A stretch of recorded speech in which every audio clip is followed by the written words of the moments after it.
Okay, so today we have round two. My client here, Sam Panny, who's my boyfriend. We're gonna go over a little bit of data and I'm gonna do some testing on you. And then I'm gonna ask you some questions about your overall health and wellness. So I hope you're able to see. So let me just readjust this so that you can get his arm. Okay, so both his feet are on the ground. We have right here our blood pressure machine. And then we're gonna line it right up, 2 inches right above here. Lay your arm right down. Keep it like a little bit extended. Yep. This always makes me uncomfortable. We're gonna make sure the cord right here. Got some big arms. And we're gonna wrap it tight. Okay. So we have this. Make sure both feet are on the ground and then no talking.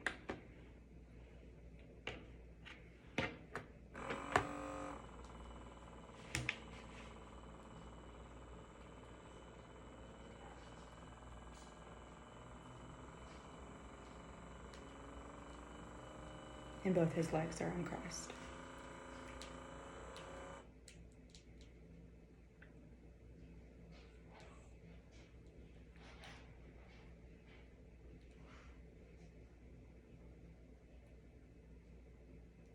Did you use the restroom before?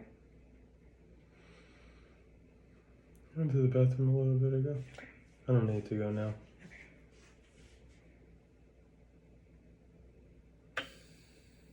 Okay, so his top number, his systolic is 126/71, which is incredible. You're in really good health.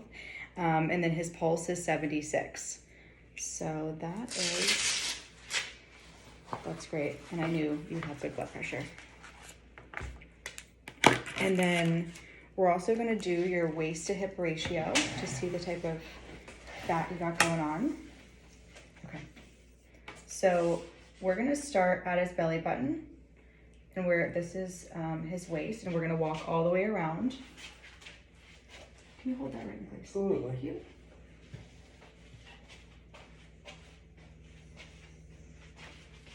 Okay, let's see. So right here we have about 35 inches. And then I'm gonna take this down, and then show me where on your hip it goes out the widest. And keep your pants on. Like right here. Right here? Okay.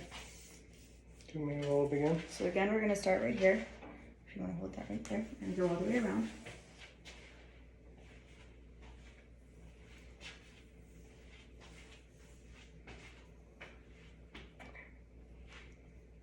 Flip.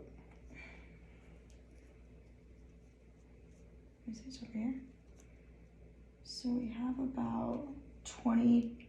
You did it the wrong way. Okay, start at 0. Okay. Let's start again, one more time.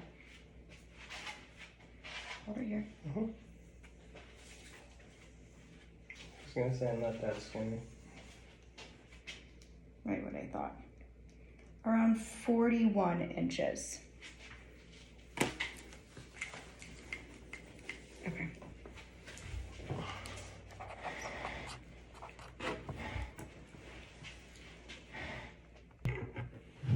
Okay, so after dividing 35 into 41, it was 0.85, which is a good indicator. He doesn't really have a lot of visceral fat. I know you want to lose some inches around your stomach, so maybe you could lose 2 inches at your waist. Maybe 33 inches would be ideal. Okay, so some other things that we want to look at. So at rest, around 2,000 calories after doing the calculations would be necessary for you to eat in a day. Let me pull that up. Okay, so now I'm gonna ask my client, we have a scale here that goes over all the stats, his BMI, his water, his muscle mass, and we have a scale right here, and we're gonna go over that. So this is what I would have in my office at all times.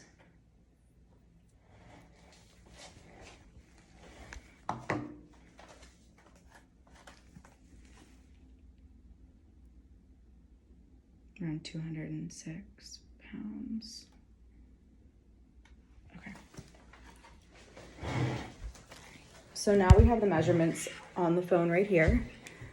We have 206 pounds. His BMI is a 26.7.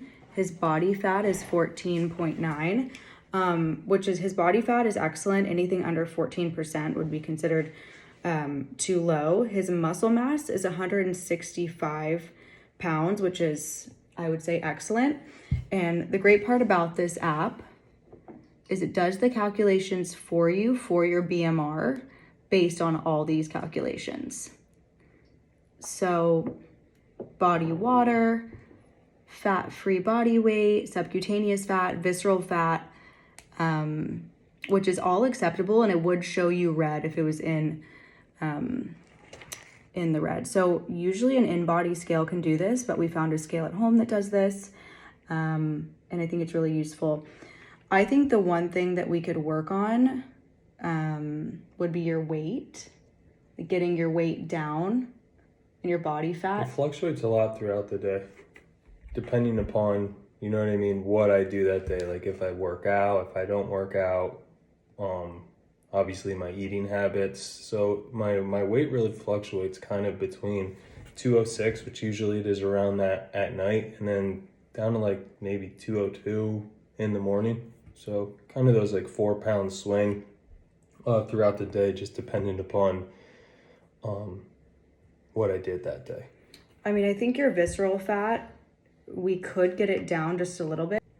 Okay, so you want to decrease your visceral fat. That's one of your goals. And like you said, you want to lose fat around your important organs.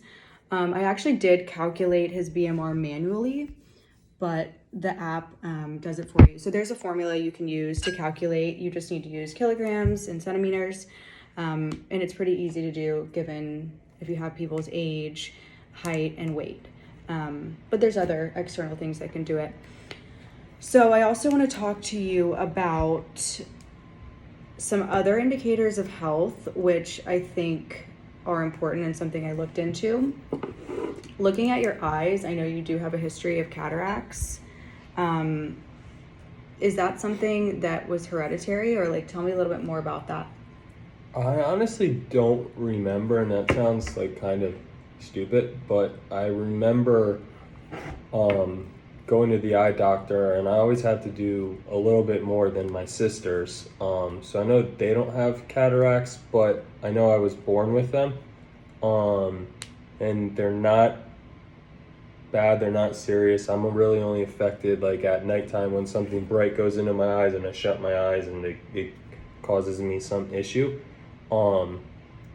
But looking over your medical history and everything that we've looked at, I think vitamin A would be really important when looking at the chart. You did circle that you had vision problems and that you have a history of acne. So I would say both those things are really important. Increasing your vitamin A intake, beef liver, all those things to give you. Now, is that something I could take via pill? It's a supplement. Okay. A supplement. Well, that's easier than trying to figure out what to eat that has more vitamin A if I just took a supplement. And do you have any mercury fillings in your mouth or any issues with dental hygiene, gums bleeding? Well, do you have amalgam fillings? No. I had very poor dental hygiene from when I was in active addiction, and I had all cavities in my teeth that got taken care of now, and now my mouth is pretty much perfect, or as good as that can be. I try and, I brush every single day, but I try and floss every single day as well, and just really keep my mouth in good shape. So I don't really feel that I ever deal with bad breath or anything of that nature. Okay, so a lot of issues that could be neurological would be from amalgam fillings, and you would want to go to a bioidentical dentist and have those removed. In terms of your adrenal fatigue, we did look at his eyes with the flashlight, but I can do it again on camera. Let me see your phone, just to kind of show.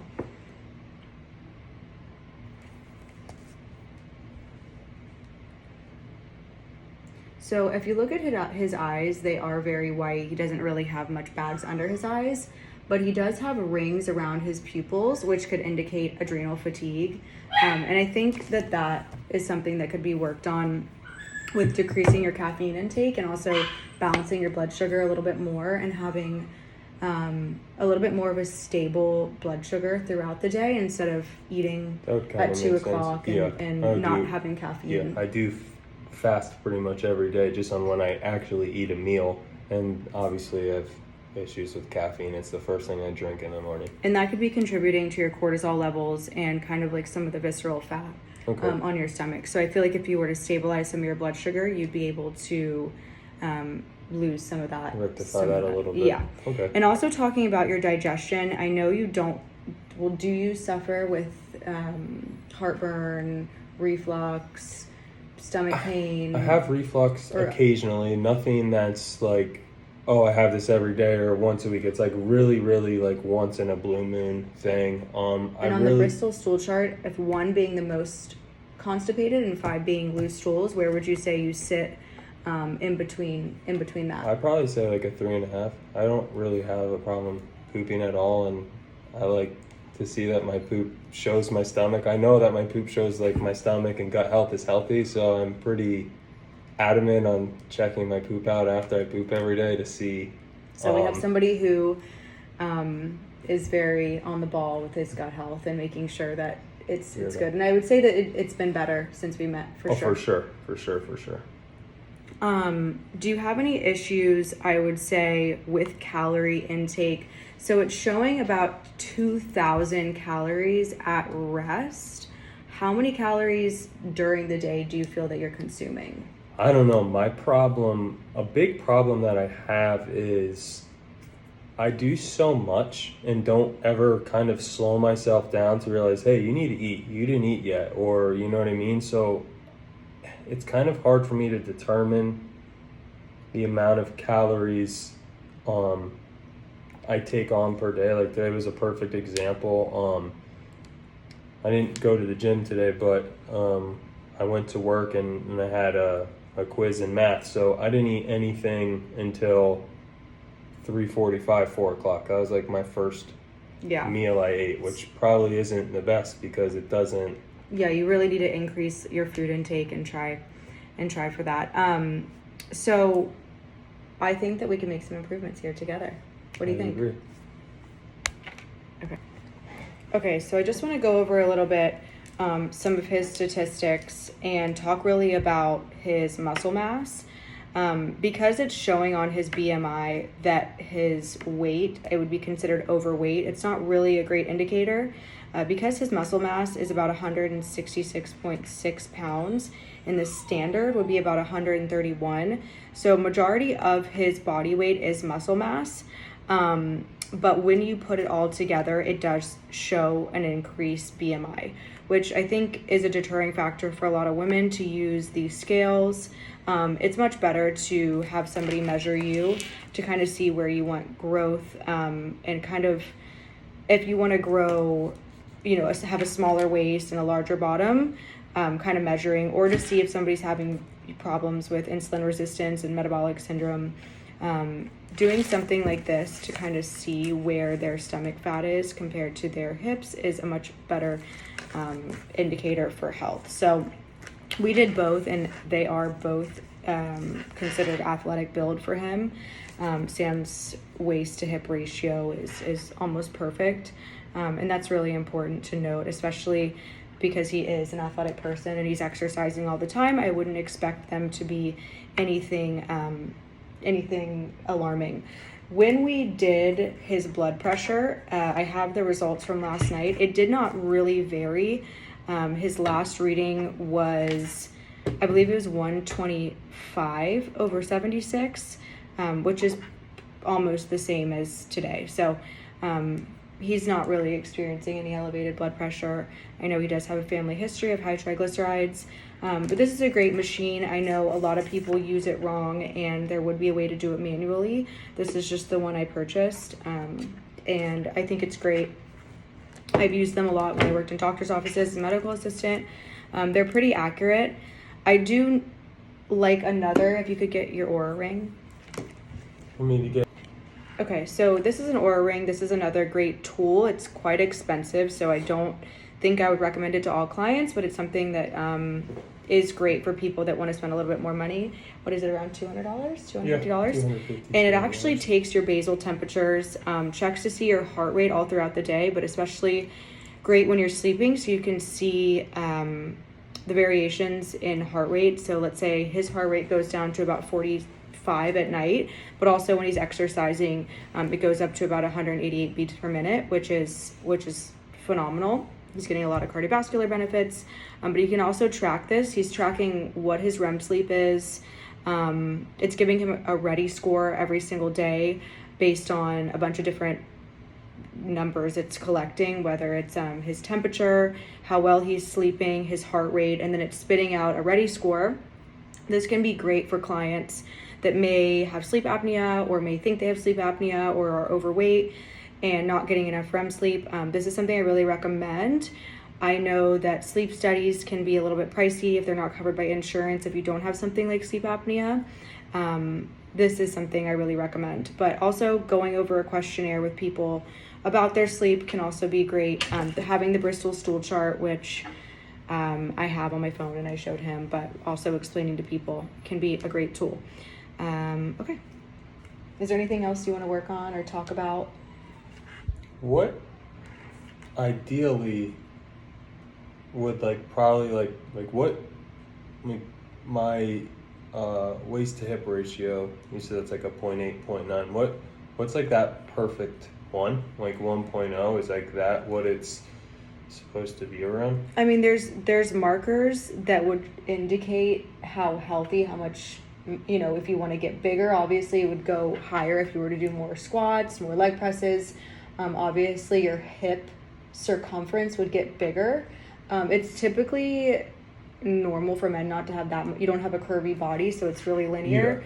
Yeah. For a woman, we can have a lot more visceral fat, but also as a man, an indicator, if you were to have a large belly and a small hip, that would show, high risks of heart disease or maybe like a metabolic syndrome. And then you had a calm, and your blood pressure was high, that would indicate. But here, I mean, it's almost perfect. Okay. So it's really good. I guess my only other question would be, is my ideal weight probably like around 200 pounds?